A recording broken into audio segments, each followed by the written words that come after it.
Hi, everyone. I'm Alex Usher, and this is the World of Higher Education podcast. The news from the United States these days, as far as higher education is concerned, sometimes seems uniformly bleak. But U.S. higher education operates in an unbelievably decentralized environment. Not only are there differences across states, across the public private divide, and to some extent across accreditation zones, but even within the federal system, there's not necessarily a uniformity of approach, given three branches of government and, even within the executive sphere, different approaches from the major funders of education, including the National Science Foundation, the National Institutes of Health, the Department of Health and Human Services, the Department of Defense, and of course, the Department of Education. And that's leaving aside the White House and the orange bad man who dwells within. For those of us outside the United States, understanding how all of that fits together is not easy. So I thought it'd be helpful for one episode just to focus in on what's been happening on a single player in that environment, specifically the U.S. Department of Education. It's basically Schrodinger's department, still in existence despite having allegedly been abolished, run by a former pro wrestling executive, Linda McMahon, and it's hugely consequential, in charge of hundreds of billions of dollars in student assistance, with major policy roles in accreditation and regulation of institutions. With me today to discuss what's been going on in this department for the last 15 months are Dan Collier, an assistant professor of higher and adult education in the Department of Leadership at the University of Memphis, and Mike Kofoed, an assistant professor of economics at the University of Tennessee, Knoxville. I asked these two on the show to help parse everything that's going on, from its status to its policies on student assistance, accreditation, and DEI, and also what the future may hold for the department in the event of a big political shift following the midterms this fall. Let's listen to what they have to say. Dan, let's start with the leadership of the Department of Education. Who is Linda McMahon and how did she get the job? Yeah, so essentially, Linda McMahon and Donald Trump have been friends for decades. And Donald Trump has been an avid supporter of the WWE, especially early on with hosting some WrestleManias and also being on the product and whatnot. So they have been a close-knit group of individuals for a long time. In the first Trump administration, Linda was in the Small Business Administration as the administrator. And then after the first Trump administration, she went off into a think tank that was focused basically on helping secure policy platforms for the next Trump administration that they thought would have come around, which did. So in that, she was rewarded to be the Secretary of Education during this administration. And obviously, it seems like she aligns with the current administration's goal of destroying the Department of Education and hobbling it to a point where it can never be run, probably for a while, without outright killing it because they can't without congressional help. Okay, well, we'll come back to that in a second, but I mean, I guess, Mike, they did abolish the Department of Education, right? I mean, I saw a big signing ceremony. Trump had his Sharpie out and he was, demonstrably getting rid of it. So why are we still talking about the Department of Education? Why is there still a Secretary of Education? Sure. I think a lot of people need to understand that there's a difference between executive orders and there's also a difference between statute. And so many times these have been conflated amongst the last few administrations. Sometimes this gets conflated. And so they want to do like a nice rose garden signing to say, here's our executive order to do X. But unless that was something that was purely in the executive's domain, that executive order is more like a cheerleading card. It's more like this is what we would maybe like to do. Congress passed the Department of Education way back in the Carter administration. And that means it's going to take an act of Congress to remove it. And what you've seen then is it would require 60 votes in the Senate, essentially, to make this happen. But the Department of Education, contributes funds to the major employers and many representatives districts in many states. And so while people say that they might want to get rid of it, they really don't want to get rid of it. And there's a few reasons for that. One of the reasons for that is that the Department of Education, at least in my mind, is a little bit center right. And the three most important aspects to is first, civil rights. Education is a state-ran function. But we want to make sure that a kid in Alabama has the same opportunities as a kid in California does. Second aspect in my mind is that higher education in particular is not confined to states. People move across state boundaries all the time for higher education, and especially private institutions. And so there's a little bit of interstate commerce argument to be made there. And the big one, I think, that people recognize the importance for is the Department of Education traditionally has had one of the best data centers and data availability around. And so those three components in it means that you as the executive, regardless of party, can have a lot of influence on how public policy in this domain is set. And so if a party wanted to abolish that department, it would also be giving up some tools and setting policy. And I don't think anyone truly is interested in that. Well, I mean, but that's an interesting question, right? Because, I mean, Republicans, generally speaking, Republicans in Congress are quite happy to do whatever President Trump wants. But in this case, they don't seem to be, right? And it's not the only area in higher education where that's the case. They bucked him on cuts to the NIH. They bucked him on cuts to the National Science Foundation. There doesn't seem to be much of a push from congressional or Senate Republicans to, as you say, to get rid of it. So who are the Republicans who are bucking Trump on this? Like, is there a definable caucus that's pro Department of Education? I don't think you're going to hear anyone right now come out and say that my goal is to be pro Department of Education, but the fact that it has not come to a vote. So I used to work in government relations, and I learned that the most important part of politics is being able to count. And so you should be able to count to 60 if you want to pass something in the Senate. You want to be able to count to halfway in the House, and that no good leader puts up a bill if they already can't count to a majority. And so what that signals to me is that while no one's going to come out in the Republican caucus and say, actually, I think the Department of Education is a good thing, and we want to keep it that way in public, they are probably saying this in private and refusing to vote for it, the abolishment. And that's why it hasn't been pushed forward. And this really is one of those areas where you need 60 votes. You can't get 51 and do it in reconciliation. No. And maybe theoretically what we could do is we could zero out the department's budget in reconciliation. But there again, we had the biggest opportunity to do that in the One Big Beautiful Bill. And we kind of almost did the opposite, right? We added expanded Pell grants. We talked about funding career and technical education. And once again, it sounds good on the surface. It's good campaign fodder to say education is a state thing. We don't need a federal agency until you actually get to pull the levers of public policy. And then you want to keep those things in your purview. Got it. Well, I suppose one of the reasons that you might want to keep a Secretary of Education, if not a full department, is that someone has to organize all the confrontations with universities, right? Like someone's got to be the Secretary of Confrontation. And particularly, I mean, the big area where that's happened in the first 15 months of the Trump administration is around DEI, right? So diversity, equity, and inclusion. But recently, I guess it was in January, February, I saw that the department is no longer appealing a court decision that struck down the department's main DEI policy, which was what you guys call a dear colleague letter to institutions, which basically told them to stop doing anything that smelled remotely of trying to help people who weren't white males.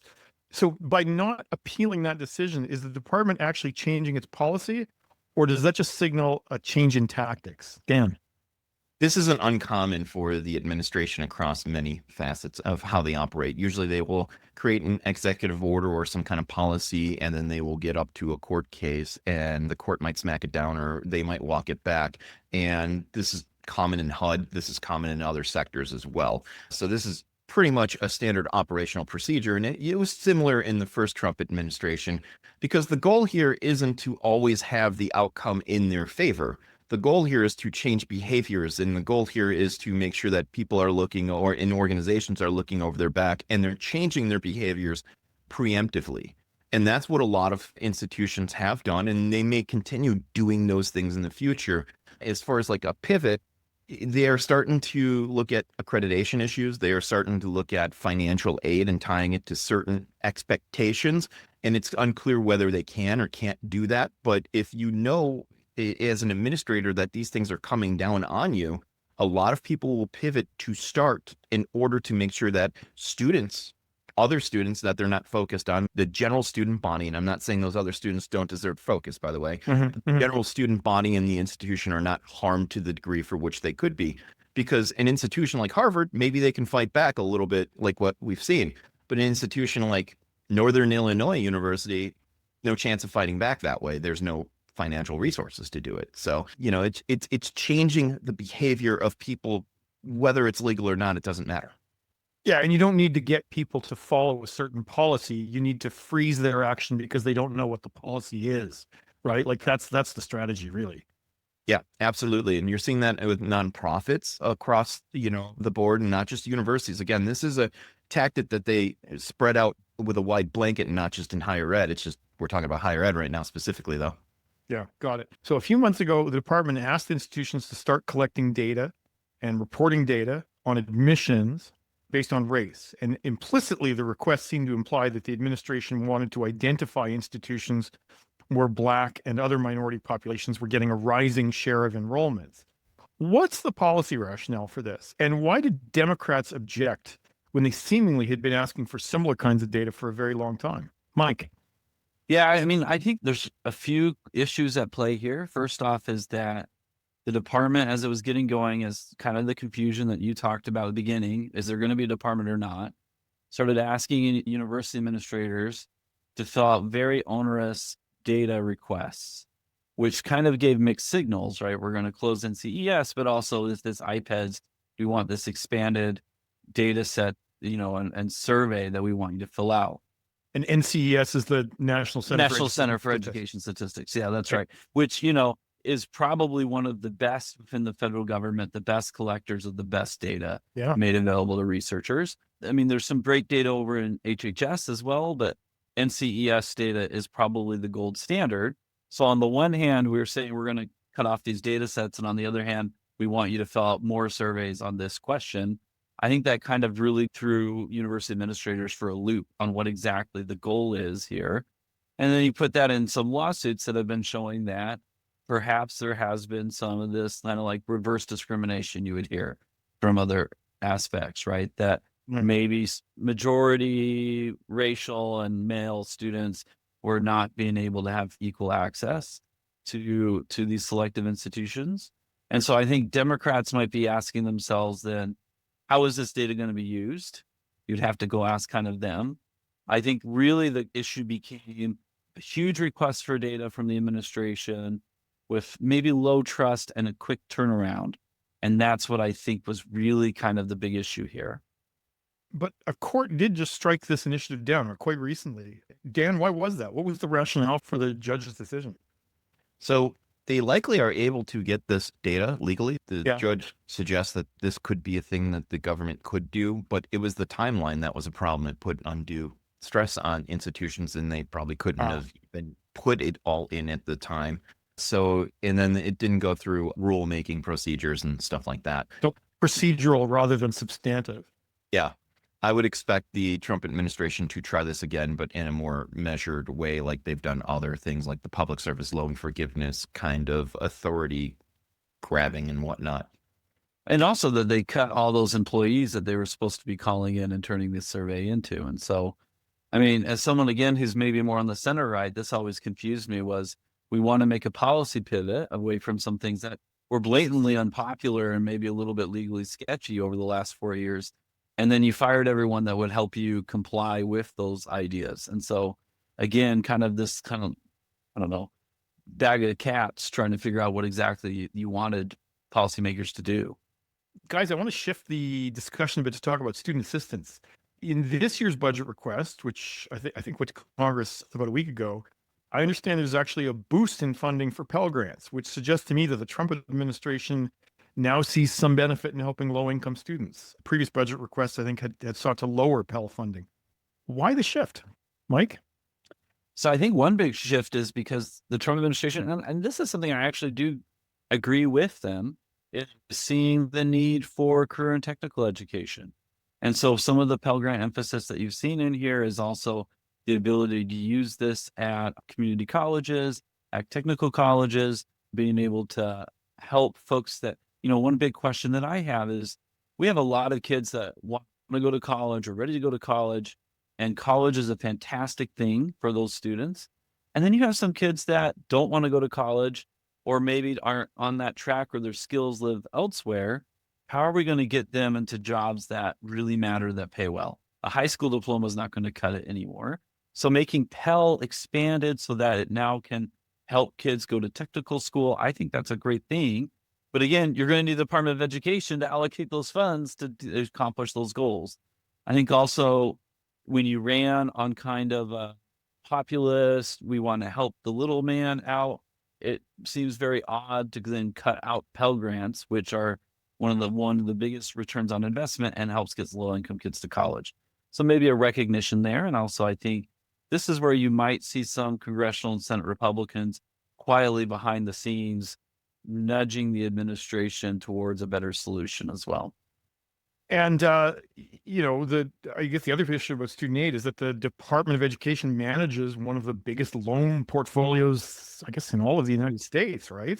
And whatever the department's views on Pell Grants, it seems pretty insistent about making life harder for students with debt, right? So, but before we get into what they're doing, can you help me make sense of an alphabet soup here? Like, you've had a lot of student loan programs over a while. You got ICR and PAYE and SAVE.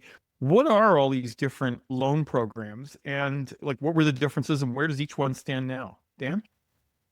So yeah, we could have an entire podcast on what all of these different programs are. And for decades, borrowers have been very confused, and the government has had very confusing messaging on what is good, what is optimal, when to get in it, what to do.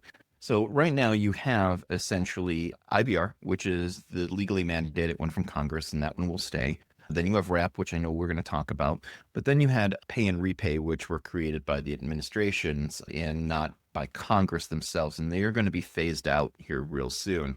These were based upon your AGI discretionary income, AGI, 10% of it plus family adjustments and whatnot. Mm-hmm. And essentially, you would find forgiveness after 20 years of reliable payment all the way through. And if you were in public service loan forgiveness, which is another add-on on everything, if you worked for a university, a government, if you were a cop, firefighter, you could have forgiveness within 10 years, 120 reliable payments. The problem with a lot of these programs over time, there was a good GAO report, I think 2019, 2020, somewhere around there, was that the government and servicers were bad, absolutely atrocious at keeping records and keeping counts. And they were putting people behind, and people had to fight for what they believed they were owed. And then the public service loan forgiveness program was not always clear on which organizations that counted for. So people were working in jobs that paid lower for organizations or in positions that did not count. So there's been a lot of variation on what these programs actually will do for people. And people have been counting on this now for a long time to get out of debt, because in all of these programs, if you did not make you would make a payment, but your balances for a majority of the people in the programs would rise. Negative amortization was a factor for a lot of people. And if you don't get forgiveness, then you just have an entire lifetime of accruing debt by doing the thing that the government told you you're supposed to do. Right. And so the key point there is that pay and save were not congressionally approved, and therefore they're on the chopping block. Is that fair? And because there's a new program coming in, which they call Repayment Assistance Program, RAP, which is actually what we call our ICR program in Canada, right? So it's a little confusing for Canadian listeners. Anyway, RAP is considerably less generous, as I understand it, than either pay and save. So what does RAP do? How are borrowers going to feel the difference come, I don't know, 3 months from now when this all kicks in? Yeah, so real quickly, the SAVE program, since I didn't touch upon that, borrowers were looped from repay directly into SAVE, and now they've been in stasis for quite a while, and none of being in forbearance did not count toward their repayment, so they're just literally in stasis. And now they've entered a worse economic condition than they would have over the last couple of years, so now they're behind in a lot of ways.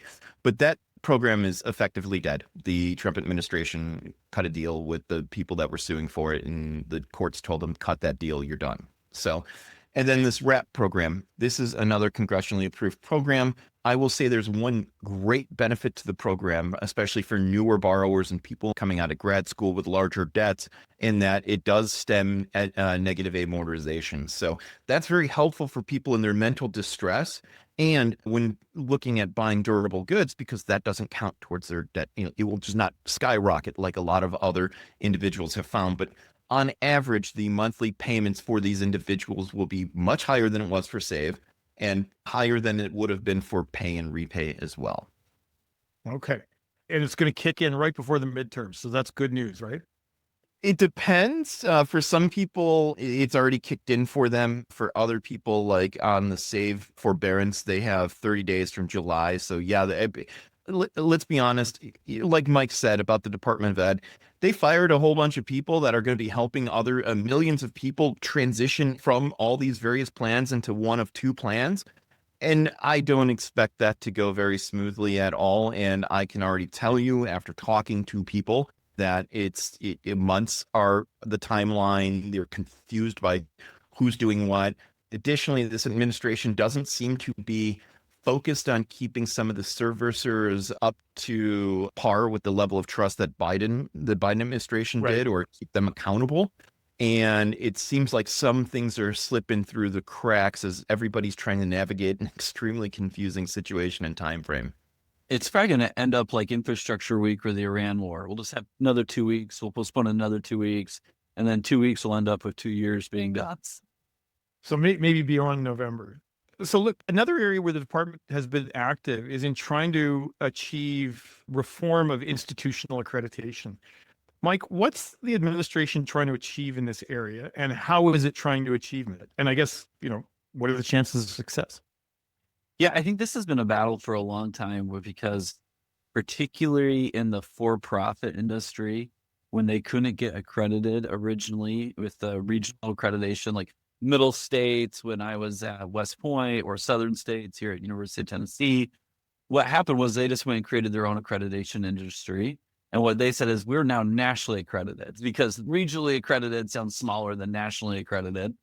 But this is where you really control higher education, right? Because if I'm a public institution, like my employer, it's state-based. If I'm a private institution or a religious-based institution, then the federal government can control some things, but it really can't control everything. And that's actually a beautiful thing in higher ed, because it creates a real marketplace.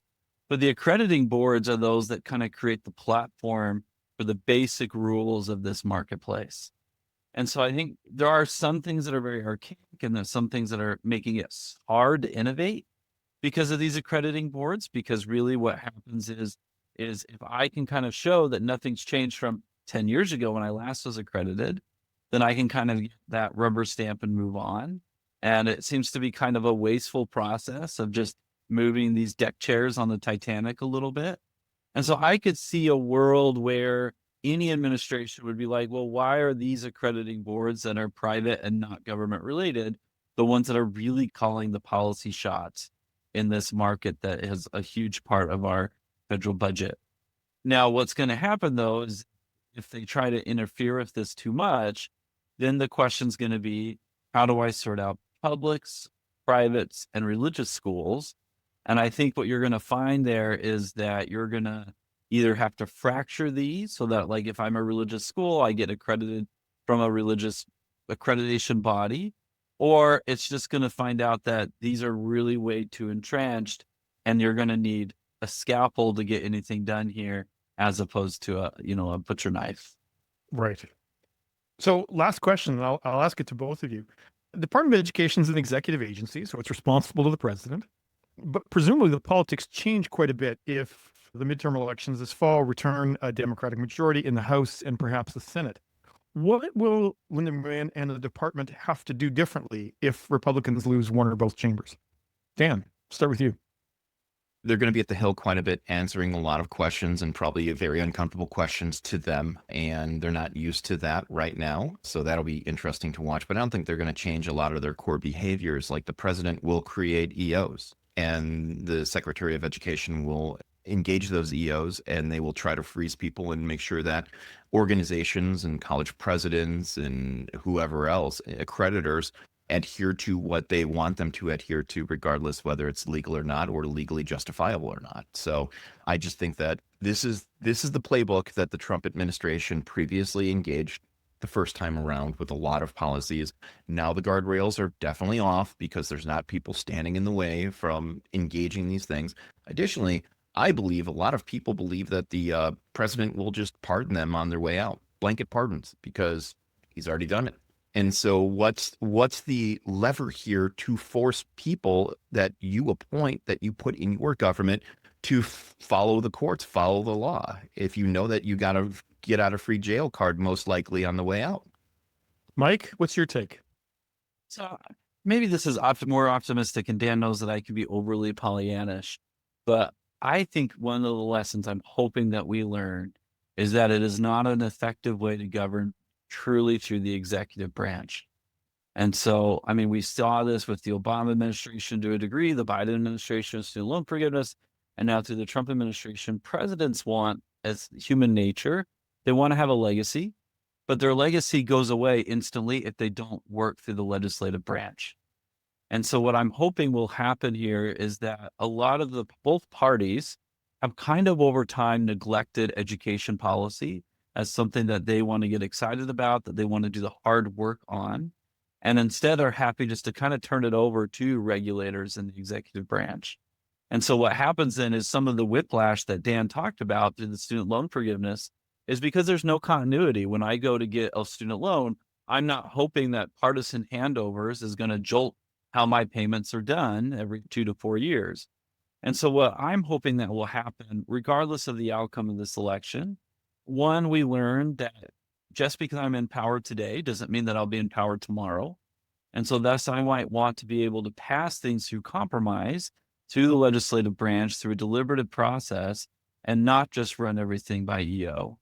And so whether that lesson needs to be learned by having divided government again, that would then maybe push some of the policymaking away from rulemakers and unelected kind of bureaucrats, even though I don't really like to say it that way, but nestle it back onto our elected officials in Congress to come up with better policy that then will stand the test of time because it is actually passed by law.